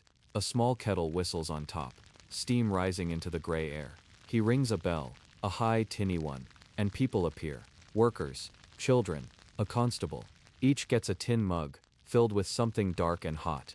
Not really tea, but enough to feel awake. You step outside, and the soundscape changes. Your boots hit the cobbles. That's the first layer. Always there, always damp. Then, horses. The clip-clop of hooves. Their breaths sharp in the cold. Carts creaking. Wheels whining. You pass a black carriage. Expensive. The horses stomp impatiently. Inside, a woman, dressed in black lace, stares through the glass. She doesn't see you. But you hear the tiny clink of her rings against the window. Even that is a sound in London. Let's walk toward the river. The fog is thicker there. But so is the noise. You pass a bakery. The door opens, and out spills warmth, and the crackling of fire. Bread crusts snapping in the heat. A boy coughs from the smoke. He holds out a basket. Warm loaves inside. Listen closer. You hear his stomach growl. He didn't eat one. He can't. They're not his. Now, we reach the docks. Ah, this is a new world. Heavy boots stomping on wet wood. Men shouting. Not angry, just loud. Orders. Lift it. Mind the ropes. Get that fish to market. Fish. You smell them before you see them. Slapping the crates. Still moving. The sea has come to the city, and it brought its own music. Across the river, you hear the faint rhythm of a marching band. Strange, isn't it? A parade. No. A funeral. A slow drumming beat. A brass trumpet. Distant. Wavering. The sound moves like a shadow. It turns corners before you do. Until finally, you see them. A line of mourners. Black hats. Faces pale. A child's coffin, so small, carried by two thin men. The music dies as they pass. Only the creak of the cart remains. Now, let's walk back toward the city center, to the crowded places. What's that sound? Ah, the crack of a whip. It's not meant for people, not this time. A driver urges his horse forward. The cart is loaded with coal. Every bump on the road causes a crash, like thunder. Coal dust follows behind him like a fog. Children cough. Women pull scarves over their mouths. No one stops. No one complains. Just another London day. Children dance in a circle nearby. One of them claps in time. Her hands are red from cold. But she laughs anyway. The sound is soft. Real. You smile. Just a little. Now, let's listen to the factories. You know them from a distance. They don't whisper. They roar. Huge machines churning. Belts spinning. Steam hissing. The doors open for a moment, and the sound escapes, like a scream. Men and women step outside, dazed by the quiet. They light cigarettes. Don't speak. They just breathe, because the silence outside is a gift. We move past them, toward another sound. Lighter, faster. Typewriters. We're in an office now. The sharp click-clack of keys. A man dictating. Letter to Mr. Baines. Inform him of the shipment delay. The woman typing is fast. Too fast to listen. Her fingers dance. You stand still, and wonder how such soft fingers can sound so sharp. There's a shop up ahead. Not a normal one. This one sells instruments. And oh, the sound from the inside. Violins being tuned. A piano played softly by a child. A bell that rings as the door opens. You step inside. The owner nods, doesn't speak, but he gestures to a harp. You sit. Your fingers touch the strings. A gentle note floats into the air. Just one. But it hangs there, like a bird that forgot to land. You close your eyes. Back outside. Evening is falling. And London gets louder. And quieter. At the same time. The factories slow down. But the pubs wake up. Laughter spills from the doors. Rough, joyful, drunken. A piano plays a fast tune. Glasses clink. Someone sings off-key. It's not beautiful, but it's alive. In an alley behind, another sound, weeping, soft, barely there. A woman, alone. She holds a letter. The words are smudged with tears. You don't ask. You just listen. Because sometimes, the saddest sounds are the quietest. Let's keep walking. Now the city hums. It's not a noise you can name. It's all the sounds at once. Footsteps, laughs, coughs, cries, doors opening, chimneys cracking, horses whinnying, rain beginning. Yes, that too. Raindrops begin to tap the stones. Tiny at first, then steadier. People pull coats tighter. You find cover under an awning. And listen, each drop has its own voice. Each splash, a sentence. London is speaking. Always speaking. But only if you're quiet enough to hear it. You've survived the day. And the city hasn't stopped. It won't. Even as you rest, it continues. Whispering, roaring, singing, crying. But now, let it fade. Let the wheels turn without you. Let the rain fall without worry. Let the footsteps pass by, unnoticed. Close your eyes, and listen to nothing. Just your breath. Just the sound of stillness. London is quiet now. Of course. Let's gently continue our journey, deeper into the twilight of Victorian London. You're still here. And the city is too. Though its shadows have grown longer. Its lights dimmer. Its heartbeats softer. Tonight, we step into something quieter, slower, and even more personal. We walk through the corners of the city most people don't see. The forgotten rituals of nightfall. The private world of evening routines. How people survived from sundown to sleep, in a place that never truly slept. You're inside now. Somehow the day is done. The door is shut behind you. And still, you can hear London. The creak of the building. The wind against the window. The distant roll of wheels on cobblestones. But here, in your little rented room, the world narrows. First, the fire. It's weak. The coal was poor quality. Damp. But you light it anyway. The match snaps softly. The paper curls. The orange glow begins. You kneel close, holding your hands out. Not quite warm, but enough to pretend. The fire crackles gently. You take off your coat, hang it on the nail. The collar is still wet from fog. And your boots? They've seen better days. You leave them by the door. A cat meows nearby, outside, or maybe in the walls. You're not sure. You sit down on the bed, or the cot, really. It sags in the middle. But you exhale deeply, and you begin your evening routine. Tonight's dinner is, a crust of bread, and half a potato. Cold. But you sprinkle salt. You chew slowly. You tell yourself it's enough. Sometimes survival isn't about grand victories. It's about chewing without complaint. Now, the wash.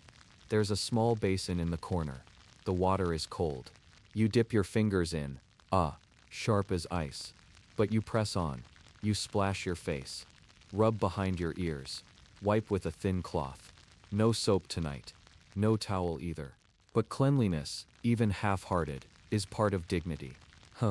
You look into the small mirror. It's cracked. Your face looks tired, but alive. You sit again, and listen. Down the hall, someone is humming. A lullaby maybe. Or something older.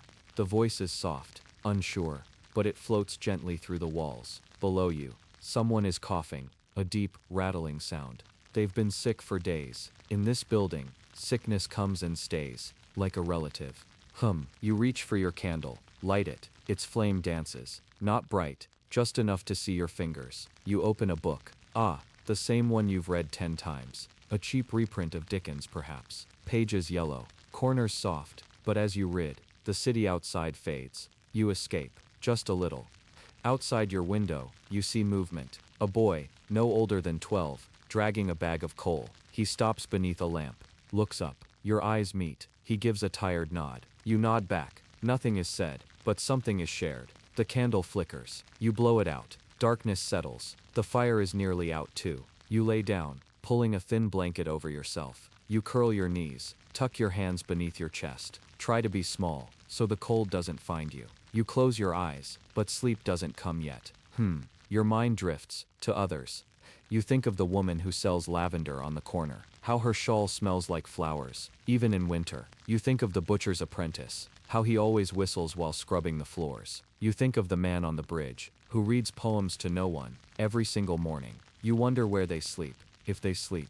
Then, a noise, a soft knock. You rise slowly. You open the door. It's the girl from down the hall. She holds a tin cup. Water, she whispers. You nod. She hands it to you. You drink. Cold, metallic, but clean. You thank her. She nods and walks away. The moment is gone, but the kindness lingers. You sit again, just listening, to the building. It groans with age. A mouse skitters across the floorboards. You watch it. You don't chase it. Even mice are just surviving. You close your eyes once more. Now, you drift. But before sleep, one last ritual. You whisper a name, softly. A name you haven't spoken aloud all day. Someone you lost. Someone you still carry. Their memory is your blanket now. Their face is your warmth. You breathe out, slowly, and sleep begins to wrap itself around you. The fire is out. The room is quiet. Outside, the fog presses against the window. But inside, peace. For tonight you've survived. And in Victorian London, that's enough.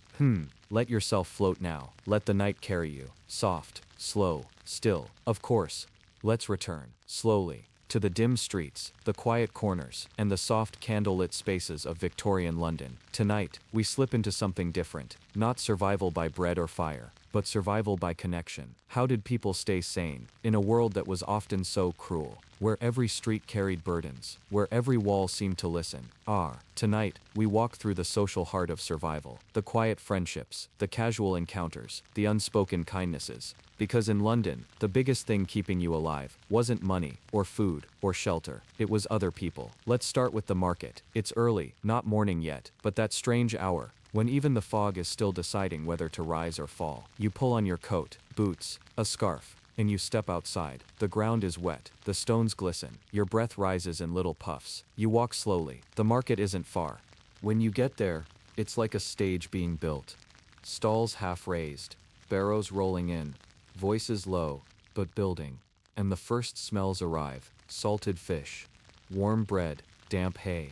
You pass by the vegetable woman. She nods. You nod. Neither of you say much anymore. But her nod always comes with a soft glance, like she's checking you.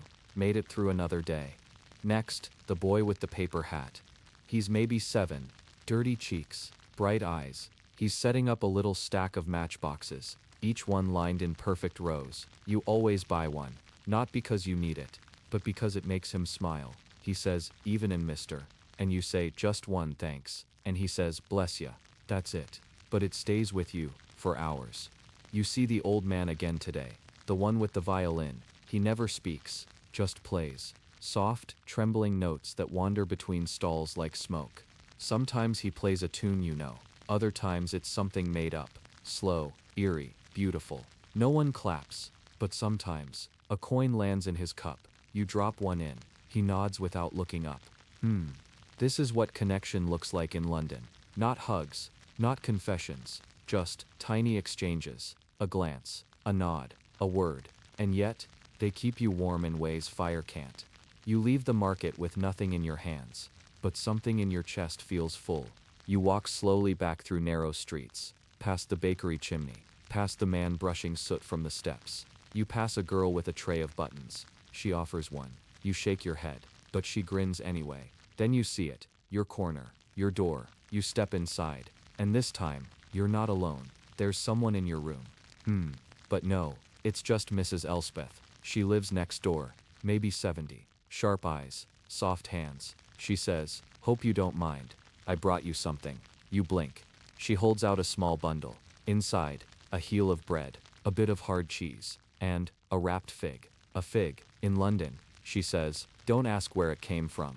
And you laugh. She laughs too. You thank her. She shrugs. You'd do the same, she says. And you would. Because in this place, survival means remembering each other.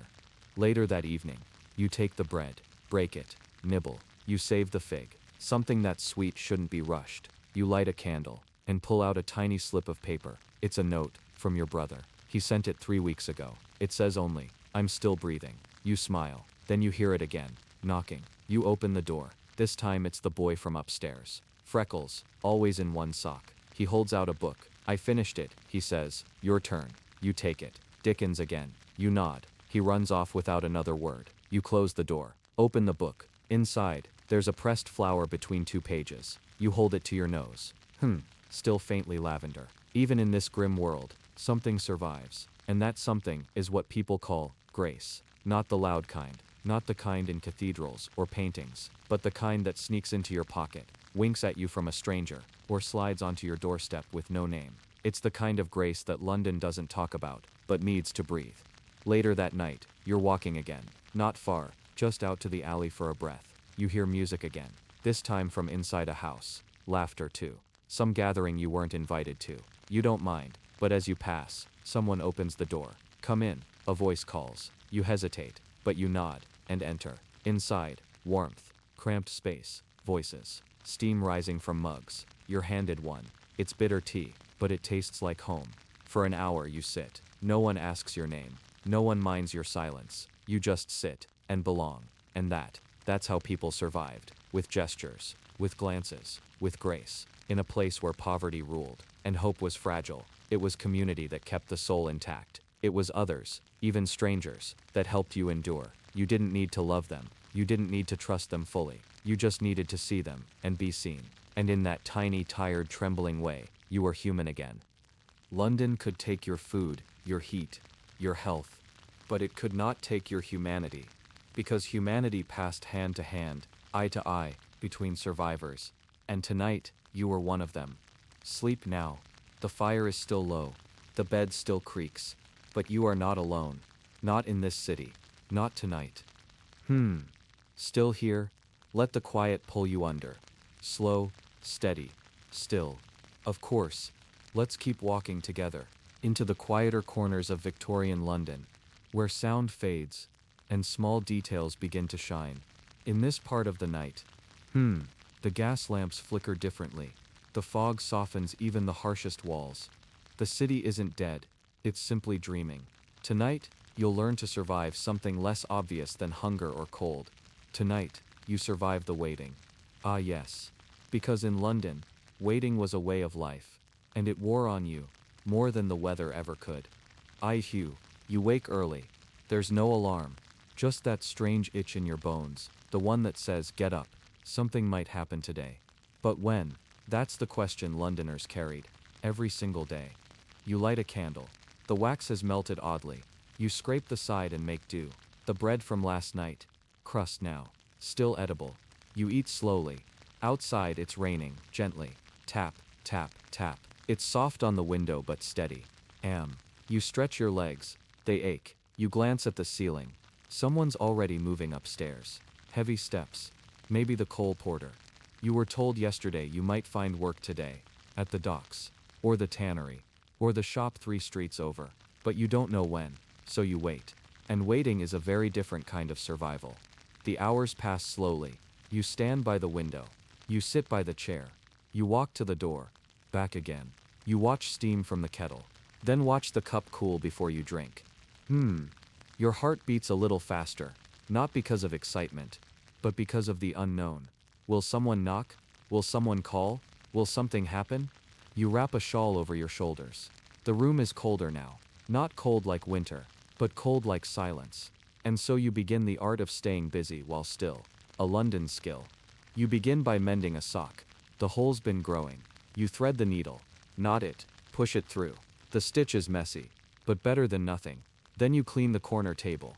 There's dust in patterns. Your elbow, your cup, your little book of psalms. You wipe it slowly. The cloth is damp with yesterday's dishwater. Still no sound outside. Still no call. You put your coat on. Step into the hall. There's a creak. Then quiet. Mrs. Elspeth's door is closed. She waits too, you imagine. Everyone waits. You walk to the corner shop. Not to buy anything, just to breathe. The shopkeeper is reading a newspaper. He looks up, nods. You nod back. He says, they're hiring near the river. You say, which dock? He shrugs. Didn't say. You nod again. Leave. You walk slowly now.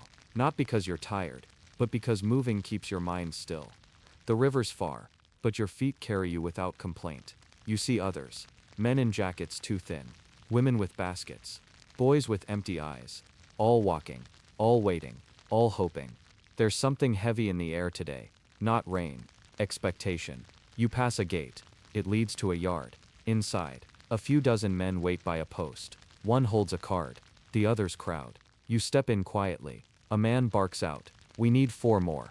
Everyone tenses. You raise your hand. The man points. Not you. You lower it. The others get taken. You turn. Leave. Again. You walk the long way back. Past the rag shop. Past the girl with painted cheeks. Past the old horse tied too close to the wall. Each of them waiting. Each of them alive, only by the thread of maybe. You return to your room. It's still. A little darker now. You sit. Not because you want to, but because you don't know what else to do. Waiting has made you tired, not in your body, but somewhere deeper. Then, a knock. Sharp. Twice. You freeze. You open the door slowly. It's the boy again. One sock, freckled nose. He says, "Mum says you can come eat." You blink. He adds, "We got stew." You follow. The flat smells of onions and something sweet. You sit at their table. Mum hands you a bowl. No one asks where you were, or why you're here, or what you're waiting for. They just eat. You eat too. Warm, spiced, thick. You say thank you. Mum smiles. Everyone's got to wait somewhere. Might as well be fed. Later, you walk home slowly. The air smells of coal and ash. The light is low. You pass a woman humming. She's holding a basket of dry socks. You pass 2 men arguing over a fence post. One laughs. You hear bells in the distance. Someone's wedding. Or maybe a death. You can't tell. And maybe it doesn't matter. Because life here is lived in between. Not in great moments, but in slow seconds. In waiting rooms. In street corners. In borrowed bowls of stew. Back inside, you write something. Just a few words. Not a letter. Not a prayer. Just this. I am still waiting. But I am not alone. You fold it. Tuck it beneath your pillow. And as you lie down, there's no certainty. No grand solution. No miracle job or golden coin. Just quiet. And breath. And the truth, that surviving the wait is its own kind of strength. Because in London, waiting is a test. And you passed another day. Now close your eyes. Let the quiet hold you. The world is still turning. And you are still here. Still waiting. Still surviving. Still breathing. Of course. Let's sink even deeper into the soft fog and coal-smudged corners of Victorian London. By now, your steps are steadier. Your coat heavier. Your eyes wiser. You've learned to wait. To wander. To survive on little more than patience and plain bread. But tonight, you'll learn something else. Something every Londoner had to master at some point. How to stay clean, in a city full of soot. You wouldn't believe it. People smelled things before they saw them. And clean didn't always mean what you think it means today. You wake to the sound of coughing. A deep, dragging cough. From upstairs. Or the flat next door. Or maybe even inside you. You sit up. Rub your face. Your hands feel gritty. Like ash stuck to skin. That's normal. London sleeps in smoke. And so do you. You pull on your boots. Damp again. Still wet from yesterday's walk to the river. You sigh. On the dresser, a cracked bar of soap. A tin basin. And beside it, a little kettle of cold water. You sniff the soap. Still faintly lavender. Barely. You pour the water into the basin. Your fingers wince from the cold. You dip the cloth in. Squeeze it. Wipe behind your ears. Under your arms. Back of your neck. It's not clean, but it's something. In Victorian London, most didn't have full baths. They had washes. Bits and pieces, as time allowed. Public bathhouses existed, sure. But most charged a penny, sometimes more. And pennies aren't easy to spare, especially not for water. Irony, isn't it? It rained nearly every day. But water cost money. Today you've decided to visit the wash house. You bundle your things. A shirt. The only other one you own. Some underthings. A towel. More like a long rag. And the soap, of course. Always the soap. You tuck it under your coat, in case someone eyes it on the street. Soap can be stolen just like bread. The walk is quiet. You pass men in caps, leaning against walls. Women with tin buckets. Children running barefoot, chasing each other through puddles. The city is, soft today. Gray like chalk. You reach the wash house by the square. It's brick, square windowed, with steam curling from vents at the top. Inside, it's warmer. The man at the counter doesn't speak. just holds out his hand. You give him your penny. He nods. You step through a curtain and enter the steam. It smells of lye, soap, wet towels, and bodies. Not bad, just human. You find a basin. An older woman is already there, sleeves rolled, humming something low and slow. You nod. She nods back. You undress only part way. Modesty matters. Even here. You pour warm water into the basin. Ah, first warmth in days. You dip the rag. Wipe your arms, your chest, behind your knees. The dirt comes off in streaks. Brown, then gray, then clear. You take your time. Not because you're lazy, but because warmth like this is rare. You savor it. The woman beside you smiles. Better than the Thames, she says. You chuckle. Much. When you're done, you dress slowly. The fresh shirt feels stiff, dry, but stiff. Still, better than nothing. You run your fingers through your hair, pat your cheeks. Look at yourself in the cracked mirror by the exit. Still tired, still hungry, but a little less. You leave the wash house feeling taller, like something invisible has been lifted off your back. People look at you differently now, not because you're cleaner, but because you feel cleaner. And in London, that shows. You walk to the market. The smell hits you first. Fish, onions, coal smoke, wet hay. But your nose is clearer now. You hold your head higher. Maybe someone mistakes you for someone richer. Maybe not. You buy an apple. It costs a halfpenny. You bite into it. Sour, but crisp. It makes your teeth tingle. You sit on a crate near the bakery. Steam rises from the vents. Bread being baked. Sweet, yeasty clouds. You close your eyes, just for a moment, and rest. In the evening, you visit someone new. A woman named Elsie. She has a room near the Taylor's Square. You met her through Mrs. Elspeth. She takes in mending work, and she needs help tonight. You offer to carry the bundles. Shirts, trousers, frayed vests, mostly men's things. Some with blood stains, some with perfume. She teaches you how to patch. 2 stitches here. Fold the edge, hide the thread. She hums while she works. You match her rhythm. Elsie serves tea afterward. Real tea. No herbs. No boiled weeds. Actual tea leaves. She says, "You smell better than yesterday." You laugh. "Cost me a penny." She pours the tea. Hands you a chipped cup. Then it was worth it. You nod. And sip. It's warm. It coats your tongue. The kind of comfort that settles, low and steady. You leave just before the lamps go dark. London after lamplight is different. Not dangerous. Just sleepy. You step through alleys. Past the print shop. Past the boarding house with cracked windows. The streets are shiny now. A thin rain has fallen. Everything reflects like a mirror. You glance at yourself in a puddle. Still you, but not quite the same. Cleanliness here isn't just physical. It's emotional. Mental. A clean shirt can change your day. A clean face can change your chances. A clean pair of socks can feel like a miracle. And for one night, you feel new. Just enough to survive another day. To dream a little deeper. To rest a little easier. To breathe just a little freer. So close your eyes. You're clean now. Not perfect. Not polished. But enough. The city is resting too. The lamps are dim. The steam has settled. Sleep, now. You've earned it. Tomorrow may bring more grime, but tonight, you are lighter. And London, for once, doesn't cling. Of course. Let's drift further into this soot-filled world that wraps around us like an old wool blanket. Heavy, scratchy, but warm in its own way. Tonight, it's not the grime or hunger that bothers you.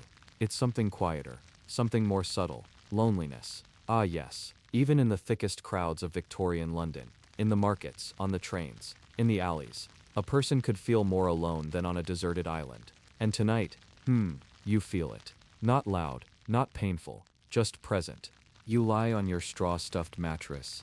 The candle's stub flickers, a dying light that dances on the wall like a ghost trying to speak. You hear someone laughing downstairs.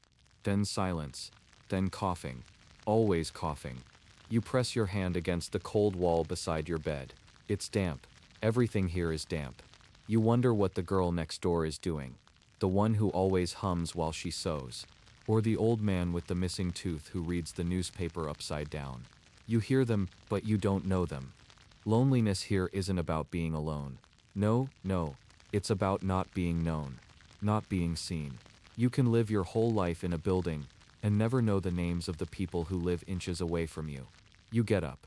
Your feet touch the wooden floor, cold, uneven. You grab your coat. Worn at the sleeves, patched at the elbows, still warm. Tonight you decide. You need to be around people. Not to talk, just to be near them. To remember what a heartbeat sounds like, other than your own. You step into the street. It's late, not midnight, but near enough. The lamps flicker. Gaslight burns with that slow hiss, like the city's breathing. You walk with your hands deep in your pockets. The puddles glimmer. The air smells of rain and chimney smoke. You pass a bakery's back door. Still warm, still sweet. Someone's cleaning. The broom against stone echoes. There's a place near the river. A kind of public room. Not quite a tavern. Not quite a home. It's called Mary's Light. Nobody knows who Mary was, or why there's a light, but the room's always open. A fire always going. And someone's always there. You push the door open. The creak is soft. Inside. Candles glow like stars. A big fireplace crackles. Several people sit on benches, some on crates. No one speaks loudly. No one stares. Just warmth. Just presence. You sit down near the fire. A boy passes you a mug of something. Tea or warm water. You're not sure. You nod in thanks. No words needed. Nearby, a woman reads from a book, softly. A story about a sailor, or maybe a dog. You can't really tell. Her voice is gentle, and you're not really listening to the words. Just the rhythm. That calm human rhythm. A man sharpens a knife quietly in the corner. Not threatening, just working. Probably a cobbler or butcher. Everyone here has a reason to be here. Even if it's just to be. You sit like that, for a long time. You don't feel like speaking. You don't feel like leaving. But eventually, the fire dies down. People stretch, stand, murmur their goodnights. You rise too. Not hurried, not sad, just filled a little. Not with food, but with connection. Even silence can feel like company when shared. You walk home slower. The streets are colder now, but you are not. The buildings lean together like tired shoulders. You smile at that. Back in your room, you sit by the window. The glass is cracked. A spiderweb of light from the moon outside. You look out at the rooftops. Somewhere someone is singing. Very faintly. A lullaby? Or a hymn? It doesn't matter. You listen. Eyes half closed. You imagine the girl next door is still sewing. The old man is still reading upside down. The boy from the fire still holding the warm mug. And you? You're here. You're still here. Loneliness hasn't left, but it's softened. Not a hole now, just a quiet space. A room in the heart. Not empty, just waiting. And that's okay. You take off your coat. Fold it neatly. Climb under the thin blanket. The straw crinkles. You close your eyes. Think of the candlelight in Mary's light. The shared warmth. The hum of quiet voices. Not alone, just quiet. And London, in its cold, coal-laced way, wraps you like a heavy quilt. Not comforting, not soft, but real. And tonight? That's enough. Sleep, now. You've seen the people behind the fog, heard the hearts under the grime. Tomorrow, you'll step back into the noise. But for now, it's just you, the city, and the stars hidden behind the smoke. Still glowing. Still there. Just like you. Of course. Let's continue. As the fog grows thicker, and the nights of Victorian London stretch long and grey like the hem of an old soot-stained curtain. This time, let's follow the gentle hum of early morning. Not the busy kind. No, not yet. It's that quiet hour before the city fully wakes, when even the smoke pauses for a breath. Ah, yes. You stir beneath your blanket. The room is still shadowed. Not dark, not light. Just that in-between. It's cold, of course. Your fingers ache slightly as you rub your eyes. But there's no rush. Not today. Today isn't about danger, or noise, or hunger. Today is about finding stillness in the small things, the slow things, the lovely boring things, that make life quietly bearable. Like a warm cup of tea, or the slow shuffle of slippers across an uneven wooden floor. Or, laundry. Yes, laundry. You gather your few garments into a bundle, 2 shirts, 1 apron, socks, a skirt, your only good handkerchief. Laundry day, in Victorian London, isn't a chore, it's a ritual, a rhythm. A ritual soaked in steam and soap, and the gentle scrape of washboards. You step into the early morning street. The air smells damp, of wet stone and yesterday's coal fire. Down the lane, smoke rises from chimneys. Not harsh smoke yet, just the sleepy kind. The kind that curls, not climbs. You walk slowly. Not much traffic yet. A carriage clatters by, the horse huffing gently. You nod to the driver. He doesn't look, but it's all right. You turn a corner and reach her place. Ah yes, old Mrs. Catterley. Everyone calls her the wash widow. No one really knows if she had a husband, or why she always wears a pink bonnet with a feather sticking out like a question mark. But her wash house is warm, and she has a kettle that always seems to whistle just for you. You step in, the heat kisses your cold cheeks instantly. Lovely. Steam floats lazily through the air, thick, soft, like a cloud found its way inside. Several women are already here, bent over tubs, chatting quietly. You smile. Mrs. Catterley glances up from her stool. She's knitting something that doesn't seem to have a beginning or end. You're early, she hums, not unkindly. You nod and hold up your bundle. She gestures toward the nearest tub. It's already filled with warm, soapy water. You sit, roll up your sleeves, dip the first shirt into the bath. The fabric soaks, and you feel the warmth seep into your fingertips. You scrub gently, up and down, the same motion your grandmother taught you. She called it scrubbing the sorrows out. The sound fills the room, soothing, scrape, splash, squeeze. The women around you talk about nothing at all. How many socks went missing this week? What the grocer said yesterday. A boy who ran down the street chasing a goose. Nothing important, but nothing bad either. You find yourself smiling. A little girl hands you a clothespin and giggles when you say thank you. There's something calming about this place, about doing something slow and necessary. You rinse, wring, and hang each item. Above you, lines stretch across the rafters like spider webs, heavy with clothes dripping in rhythm. Plip, plip, plip. You sip tea from a chipped mug as you watch steam rise from the basin. Mrs. Catterley brings out warm biscuits, slightly burnt but full of love. You bite into one and sigh. It's dry, it's chewy, it's perfect. Outside, the city is waking. You hear the familiar clatter of boots and carts, horns and shouting in the distance. But not here. Here, it's still morning. Still quiet, still soft. You take your time folding the clean laundry. It smells faintly of lavender, or something close to it. You press the handkerchief flat, smoothing the creases with your palm. This part of the day, it doesn't make the newspapers. But it makes life livable. And in a world of soot and sirens, it matters. You walk home slower than usual. Not because you're tired, but because you want to stretch this piece a little longer. You notice the cobbles under your feet, how they glisten with leftover dew. A cat watches you from a windowsill, tail curled neatly around its paws. You smile at it. It doesn't move. The laundry bundle is warm against your chest, like a hug from something very old and very kind. Back in your room, the air smells a little less musty now. You open the window a crack, just enough for a whisper of wind to stir. You hang your garments on the line that crosses your room from one beam to another. They sway gently, like flags of a tiny quiet kingdom. You sit beside them. You breathe in, out. No rush, no fear, just now. Later perhaps you'll visit the girl next door, or sit by the fire again, or write something in your little notebook. But now is stillness. Now is warmth. Now is the hum of a city you've learned to live with, rather than fight. The smoke doesn't seem so cruel anymore. The cold not quite so biting. Even loneliness feels like a blanket you've grown used to. You sip the last of your tea, and close your eyes. Not to sleep, just to feel the quiet better. To let it soak in like laundry water into cotton. Yes, even in Victorian London, even in the dust and hunger and noise, there are mornings like this, warm, soft, safe. And you, strange, stubborn you, are still here, still breathing, still folding life into shape, piece by piece, like laundry, like hope, like peace. And maybe that is enough. Of course. Let's finish this quiet journey, the last stretch of our long walk through the foggy breath of Victorian London. You've made it far, haven't you? From the gaslit corners, to the thick smoke, to the sound of your own footsteps against cobblestone alleys. Ah, yes. And now, it's night again. One of those thick, cold ones. Not stormy, not loud, just full of quiet weight. Heavy like a wool coat on damp shoulders.